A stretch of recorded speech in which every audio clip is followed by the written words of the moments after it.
In international law, preemptive self-defense is crucial. It allows a state to use force legally. This right is in Article 51 of the UN Charter. The threat must be imminent and overwhelming. Israel's 1967 Six-Day War is a classic example. Facing imminent attack, Israel acted in self-defense.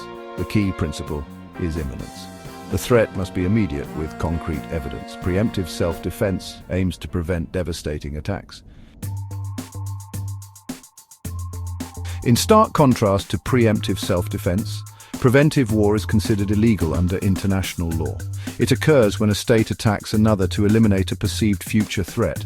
This threat is not imminent. There is no clear and present danger. The aggressor acts on speculation and fear. Article 2, paragraph 4 of the UN Charter prohibits the use of force. Preventive wars violate this principle. They undermine international peace and security. History shows preventive wars often have disastrous consequences. The 2003 invasion of Iraq is a prime example. The justification was Iraq's possession of weapons of mass destruction. However, no weapons were found. Preventive wars aim to shape future power balances. They are acts of aggression. The international community condemns preventive wars as illegal. The 2022 Russian invasion of Ukraine has ignited a fierce debate about its legality under international law. Was it a justified act of preemptive self-defense, or was it an illegal preventive war? To answer this question, we must carefully examine the circumstances leading up to the invasion. Russia claimed that its invasion was an act of self-defense under Article 51 of the UN Charter. It argued that Ukraine posed an imminent threat to Russia's security. However, there was no evidence to support this claim. Ukraine had not attacked Russia, nor was it preparing to do so. Moreover, Russia cited NATO expansion as a threat to its security. While NATO expansion has been a long-standing concern for Russia, it does not constitute an imminent threat that would justify a preemptive strike. NATO is a defensive alliance.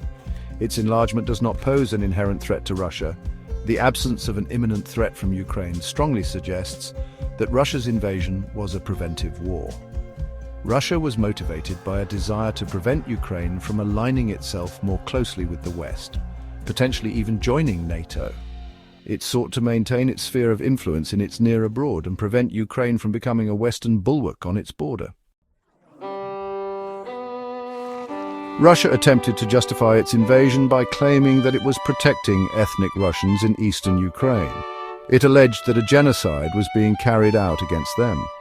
However, there was no evidence to support these claims either. International observers had not reported any evidence of genocide. The international community overwhelmingly condemned Russia's invasion of Ukraine as an illegal act of aggression.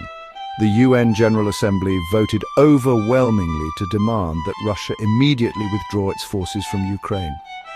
Only a handful of countries, including Belarus, North Korea, and Syria, sided with Russia. The International Court of Justice, the principal judicial organ of the United Nations, also ordered Russia to suspend its military operations in Ukraine. The ICJ found that Russia had not provided any evidence to support its claims of genocide or self-defense. The overwhelming consensus within the international community is clear. Russia's invasion of Ukraine was a blatant violation of international law. It was a preventive war launched to advance Russia's geopolitical interests, not an act of self-defense. This act of aggression has had devastating consequences for Ukraine and for the international order.